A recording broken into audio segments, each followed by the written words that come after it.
அப்போ பொருளாதாரத்துல நீங்க முன்னேறணும் அப்படின்னாலே அதுக்கு அடிப்படையா தீண்டாமை ஒழிக்கப்படணும். அந்த மேட்டரை தான் நான் சொல்ல வந்தேன். இப்போ அததான் சமூக விடுதலை அப்படின்றார். நீங்க வந்து பஞ்சசீல அஷ்டாங்கமாக இந்த மாதிரியான வெற்றி ஸ்பிரிச்சுவல் ஆஸ்பெக்ட்ல வந்து புத்திஸ்ட ஏற்றா வந்து ஒரு பலனும் கிடையாது. நீங்க மெட்டீரியல் ஆஸ்பெக்ட்ல அந்த புத்திசத்தை ஏற்கணும் அப்படின்றாரு. லௌகிக நோக்கத்துக்கானதா இருக்கணும். அது வாழ்க்கையில கல்வி, பொருளாதாரம், வேலை வாய்ப்பு, உதவி இது எல்லாமே கிடைக்கணும். அந்த மதமாற்றம்னா இதெல்லாம் கிடைக்கணும். இதெல்லாம் கிடைக்கும் பொழுது சாதி இந்துக்கள் எதிரான ஒரு பலம் உங்ககிட்ட வரும்போது அவனை நீங்க எதிர்கொள்ளும் போது அவனை ஆட்டோமேட்டிக்கா வந்து நீங்க டெஸ்ட்ராய் பண்ணணும் அப்படின்றாரு. நீங்க மதம் மாறிட்டாலே உங்களுக்கு சாதி ஒழிஞ்சிடாது. மதம் மாறினா எங்க சாதி ஒழிஞ்சிட்டா யாருக்குமே பதில் சாதி ஒழியாது. மதம் மாறி நீ அவங்க ஃபைட் பண்ணணும். ஃபைட் பண்ணும்பொழுது நீ இங்க இருந்து ஃபைட் பண்றதுக்கும் அங்க போயிட்டு ஃபைட் பண்றதுக்கும் வித்தியாசம் இருக்கு. இன்னைக்கு ஏற்கனவே இங்க இந்தியாவில் உள்ள இஸ்லாமியர்கள் உட்பட கிறிஸ்தவர்கள் உட்பட எல்லாம் வந்து இந்துக்களா இருந்தவங்க தானே, இந்தியாவில் இருந்தவங்க தானே. இன்னைக்கு அவங்களுக்கு ஏன் தீண்டாமை இல்லை? அதுவும் பெரும்பாலும் நம்ம சாதனை இருந்தவங்க. அது இன்னைக்கு உள்ள இந்தியாவில் இஸ்லாமியர்கள் கிறிஸ்தவர்களும் அடிப்படையில வந்து புத்திஸ்டா இருந்தவங்க, பட்டியல் சாதியினராக இருந்தவங்க, மெஜாரிட்டி பீப்புள். இன்னைக்கு அவங்க வந்து மதம் மாறினதுக்கு அப்புறம் இன்னைக்கு அவங்க சாதி இந்துக்களாக தாக்கப்படுறாங்களா, தகர்க்கப்படுறாங்களா, தீண்டாமை கடைபிடிக்கப்படுதா அவங்க மேல அப்படின்ற கேள்வி கேட்டு பார்க்கும்போது நமக்கு என்ன புரியுது? இப்ப அவங்களுக்கு வந்து ஒரு முஸ்லீம்களுக்கு மேல வந்து இந்துக்களுக்கு பயம் வருது. அந்த பயம் எங்க இருந்து வருது? உலகம் முழுவதும் உள்ள இஸ்லாமியர்களுக்கு இருந்து வருது. இந்தியாவில் வந்து ஒரு முஸ்லீமுக்கு எதிராக ஒரு கலவரம் நடந்துச்சு அப்படின்னா பிரதமருக்கு நேரடியா கூட்டு வந்து அவங்க வந்து அங்க ரிவிட் அடிக்கிறாங்க. நெருக்கடி கொடுக்குறாங்க உலக நாடுகள். ஒரு கிறிஸ்டியானிட்டி இருக்குன்னா ஒரு கிறிஸ்தவ மதத்துக்கு மாறினானா அவன் வெள்ள ஆர்கனைசேஷனா இருக்கிறான். அங்கங்க இருக்கான். ஒவ்வொரு பையனும் தேடி கண்டுபிடிச்சு சர்ச்சில் வச்சு அவனுக்கு என்ன பண்ணணும், என்ன போகணும், பண்ணணும் அப்படின்னு சொல்லிட்டு பண்ணிட்டு பொருளாதாரத்தில் அவன் வெஸ்டர்ன்ல இருந்து டெவலப் ஆயிட்டு வேலை கொண்டு போறான். இதைத்தான் நம்ம சொல்ல வரோம். இந்த மாதிரி மதம் மாற்றதான் பாபா சாஹிப் சொல்ல வராரு. நம்மளால வந்து சும்மா போயிட்டு மதத்தை மாறி உட்கார வச்சுட்டு 4 பிக்க கூட்டு உட்கார வச்சு சும்மா டெய்லி புத்த வந்தனும் பஞ்சசீலம் சொல்லி இருக்கிறதுக்கு பேரு இல்ல சொல்ற மதம் மாற்றம். இந்தியாவில் உள்ள ஒட்டுமொத்த மக்களையும் அடிப்படையில வந்து என்னுடைய மக்கள் அத்தனை பேரையும் மதம் மாற்றம் செய்யணும். மதம் மாற்றம் செய்யும் பொழுது இன்னைக்கு வந்து இந்தியாவோட புத்திஸ்டுகள் இன்னைக்கு 0.9% வருது. 0.75%. ஒரு 7% பேர் 7% பேர் இருக்கும் இந்தியாவில். அப்ப உங்களுக்கு என்ன பயம் வரும்? பிரதர் சொல்ற மாதிரி அது வந்து எதிர்கொண்டு நெருக்கடி கொடுத்து அடிச்சாதான் பிரதர் உருவான். அதுதான் கான்செப்ட். நீங்க சொல்றது சரியான கான்செப்ட். அவன் வந்து தானா வந்து விட மாட்டான்.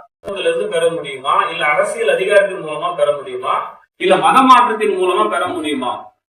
அப்ப மதமாற்றத்தின் மூலம் பெறுவதாக இருந்தால் நம்ம இப்ப இருக்கிற மாதிரி இந்த சிஸ்டத்துல வந்து ஸ்பிரிச்சுவல் ஆஸ்பெக்ட்ல நான் என்ன தூய்மைப்படுத்திக்கிறேன், என் மனசை தூய்மைப்படுத்திக்கிறேன், என் உடலை தூய்மைப்படுத்திக்கிறேன், என் சுத்தி எல்லாரையும் தூய்மைப்படுத்திக்கிறேன், நான் ஒரு ஜென்டில் மேனு, நான் குட் மேனு, நான் யாருக்கும் எதுவுமே பண்ணல, நான் செல்ஃப் ரெஸ்பெக்டோட நான் வாழ்றேன் அப்படின்னு ஃபீல் பண்ணி நீங்க புத்திஸ்டா இருந்தீங்கன்னா சாதி இந்துக்கள் உங்களை வந்து விட்டுருவாங்களா?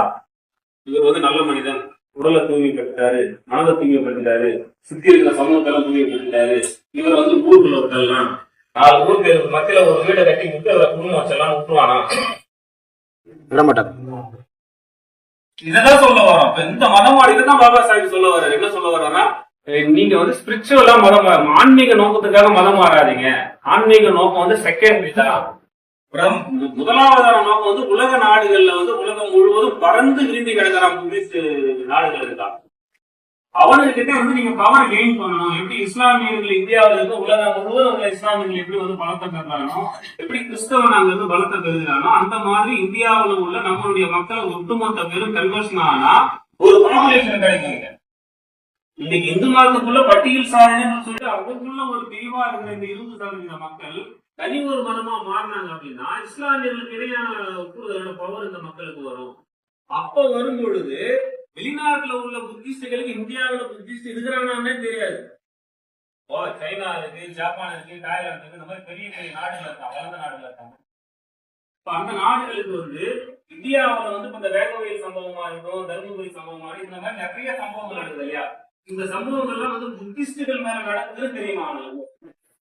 இப்ப இந்தியாவில புத்திஸ்டா சம்பவங்கள் ஒரு இஸ்லாமியர்கள் மீது நடந்திருக்கா, ஒரு கிறிஸ்தவ சமூகத்திற்கு நடந்திருக்கா, ஒரு இஸ்லாமிய தனித்தொடர்பு போய் மதத்தை காத்துருந்தா? அதுக்குதான் சொல்றோம் மதம் மாற்றம் அப்படின்றது வந்து உட்கார்ந்து பஞ்சசீல அஷ்டாங்கம் பண்றதுக்கான நோக்கம் கிடையாது. மதம் மாற்றம் உலகம் முழுவதும் உள்ள புத்திஸ்ட் நாடுகளுக்கு இந்தியாவில் உள்ள புத்திஸ்டுகளோட எண்ணிக்கையை உயர்த்தணும், அவ்வளவுதான். 20% புத்திஸ்டுகள் இருக்காப்பா இந்தியாவில். அவனுக்கிட்ட நம்ம ஒரு 500 கோடி 1000 கோடி 5000 கோடி 10,000 கோடி செலவு பண்ணி அவனுக்கிட்ட வேலை பார்த்தோம்னா மதம் வளரும்பா அப்படின்ற ஒரு தாட்டு ஜப்பான்ல உள்ள புத்திஸ்டுக்கு, சைனாவில் உள்ள புத்திஸ்டுக்கு, தாய்லாந்துல உள்ள புத்திஸ்டுக்கு வரணும். அப்ப வரணும் அப்படின்னா என்ன பண்ணணும்? இங்க உள்ள பட்டியல் சாதியில ஒட்டுமொத்தமா மதம் மாற்றணும். இதுக்காக தான் மதம் மாற்றணும். அவன் தீட்டாமை விடுவான் விட மாட்டான் அதெல்லாம் மேட்டே கிடையாது. அப்ப அந்த மாதிரி ஒரு பவர் வரும்போது அது நம்ம அடிப்படையில் என்ன சொல்றோம்? நீங்க வந்து பௌர்ணமி கொண்டாடுங்க, கொண்டாடாம போங்க, பஞ்சசீலத்தை கடைபிடிக்காத கொடுங்க, அரசாங்க ஆவணத்துல நான் புத்திஸ்ட் டிக்ளேர் பண்ணுவாங்க.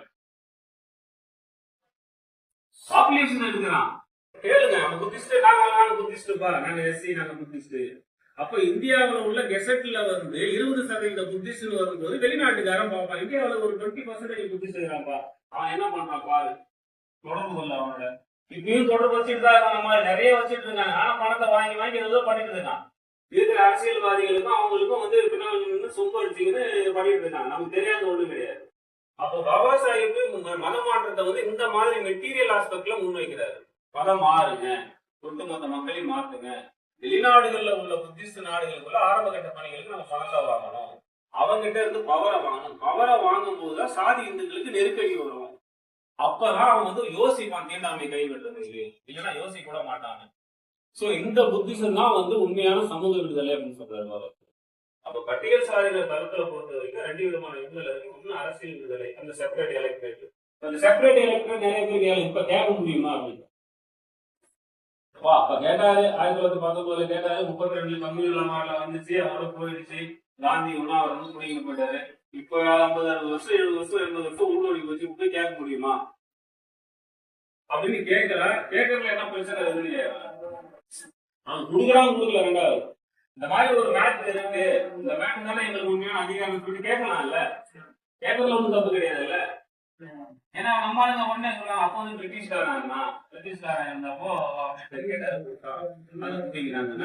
சரி பிரிட்டிஷ்காரன் இருந்தா நீங்க பிரிட்டிஷ்காரனே போய் கேளுங்க, என்னடா நீங்க தானே கிங்மேக்கர் உலகத்திலே வந்து எங்களுக்கு அப்ப இருக்கும்போது முன்னோர்கள் கொடுத்துட்டு போனாங்க, இப்ப ஏதாவது இன்ஃபுளுன்ஸ் பண்ணி எங்களுக்கு இந்த மாதிரி இது பண்ணுங்களான்னு பிரிட்டிஷ் இதுல போனா எம்பர்ல போனா நம்ம வந்து ஒரு இது வைக்கலாம். அப்போ உண்மையான அரசியல் அதிகாரங்கிறது வந்து தெளிவாக இருக்கக்கூடிய அதை பெறுவதற்கான வாய்ப்பு இருக்கா இல்லையான்றது வந்து ரெண்டாவது. குறைந்தபட்ச கோரிக்கையாக நம்ம முன்வைக்கலாம்ல ஆளுங்க அரசாங்கம். சோ அதுதான் உண்மையான அரசியல் விடுதலை அப்படின்றது. இப்ப சமூக விடுதலை அப்படின்றது வந்து இதுதான். இந்த 2 விஷயம்லாம் வந்து அம்பேத்கரிசம் சொல்ல டிஃபைன் பண்றோம். இதை தாண்டி வந்து அம்பேத்கரிசம் பேர்ல வந்து நிறைய பேர் பேசிக்கிறது போறதெல்லாம் வந்து பாத்தீங்கன்னா எந்த புத்தகத்துல படிக்கிறாங்க, எந்த தொகுதியில எதுவும் ஆதாரம் கொடுக்குறாங்க. நாங்க எழுதுற புத்தகத்துல எல்லா புத்தகத்தையும் அவர் கல்விகிட்ட கொடுத்துருங்க. அது மோஸ்ட் பாபா சாஹிப் எங்கெங்க சொன்னாரு, என்னென்ன சொல்லியிருக்காரு, எல்லா இடத்தையும் கோட் பண்ணி தான் நம்ம சொல்றோம்.